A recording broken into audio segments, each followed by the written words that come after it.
Hey, what's happening guys, it's me Parth, and it's been about 48 hours since I've been using the Redmi Note 5 Pro as my main phone, and 2 days for anyone is not a lot of time to give a final verdict on a product, but that's a lot of time to build some solid first impressions, and that's what I did, and that's what this video is all about, my first 48 hours with the 5 Pro.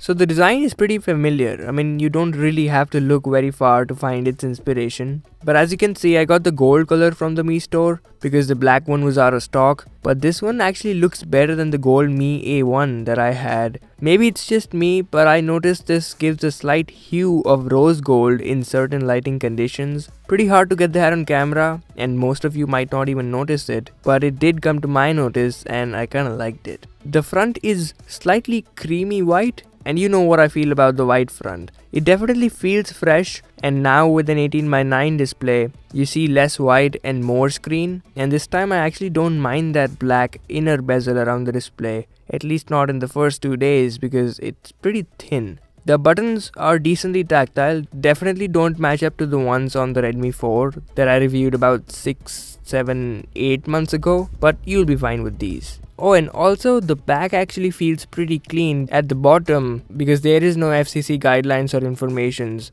anymore. Although there is a little bit of text, but it's never been this clean. So now since the display is 18:9, and I'll talk about that in a bit, the phone itself is really tall. You can't reach all the 4 corners with just one hand obviously, but the increase in length helps in spreading the weight, and even though this is heavier than the Redmi Note 4, it does not feel so, which is a good thing. Now, the iPhone X's camera module's rip-off at the rear does have a bump to it, and this actually wobbles when kept on a table, which gets irritating, but the included case inside the box itself solves the problem. Speaking of the camera, you probably already have seen tons of camera reviews and comparisons, and I might come up with mine too, but in these 2 days with all the images that I've clicked, I've been pretty impressed. The highlight of the camera is clearly the bokeh or the portrait mode, which ironically I found to be better on the front camera than that on the rear one. I think the natural blur that the rear camera puts is way more appealing than the fake software blur that the portrait mode puts on. Another thing that I noticed was that even though this has a dual lens, the secondary lens is not a telephoto lens. It's just there to measure depth for portrait images. Pretty intense. As far as the actual performance is concerned, it's definitely promising. I mean, that's one word that is clearly being used a lot lately, but this genuinely is really promising. Portraits of human beings turn out to be really good sometimes, although it did struggle in focusing a couple of times. Oh, and objects are still a struggle. But I've just had it for 2 days, so can't really form a solid opinion just as of yet. But the portrait selfies have been on point pretty much every single time in most of the lighting conditions.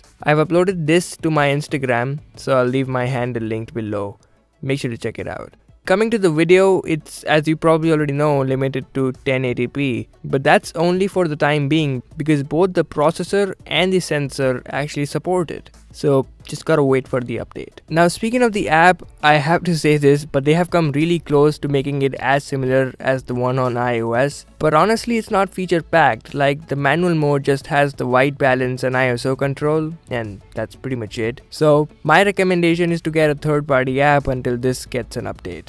Now speaking of the first highlight of the phone, that is the display. Initially I just left it with the matte finished screen protector that came applied on the phone, but I removed it and it's a really nice panel. It's got rounded corners like most of the other 18:9 displays, and I honestly like them because they go really well with the rounded corners of the body of the phone itself, if you make sense about that. But the display itself is quality panel. 6 inches, so it's pretty big, and it's 1080p. Which means it's really crisp. The colors too are pretty accurate, especially the blacks, which are quite intense. Obviously not up to OLED standards, but pretty impressive. It's not got the best viewing angles that I've seen in this segment, but it gets decently bright though at about 450 nits. On the software side, this is MIUI 9 on top of Android 7.1.1, not Oreo, and I'm not mad because this works and actually really well. So one of the first things that I do after I'm done setting up my Android phone is that I go to developer options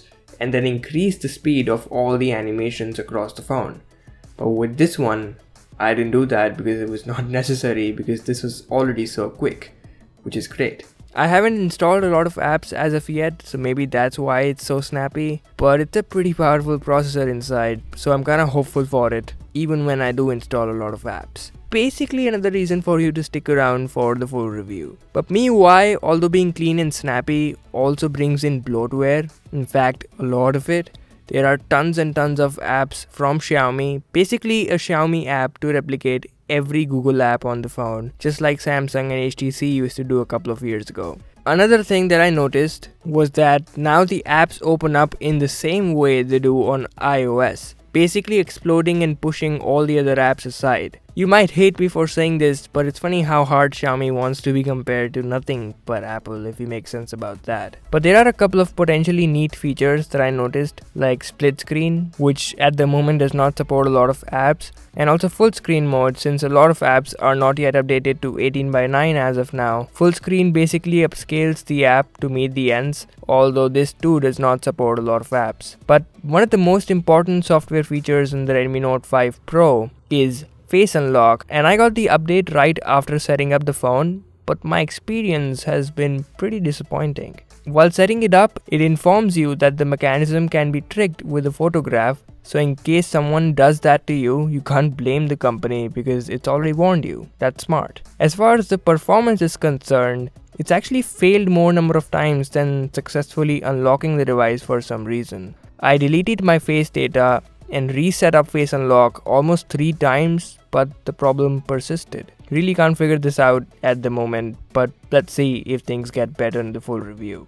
With that being said, that's basically everything that I had to share, at least after 2 days of using the Redmi Note 5 Pro. Haven't talked a lot about a lot of stuff. In fact, I haven't even touched a couple of things like battery and performance. But that's gonna happen in the full review, which will be basically everything that you need to know about the 5 Pro. So make sure to subscribe if you haven't already. I don't really say that very often. Hope you enjoyed the video. Feel free to share this, and I'll talk to you in my next one.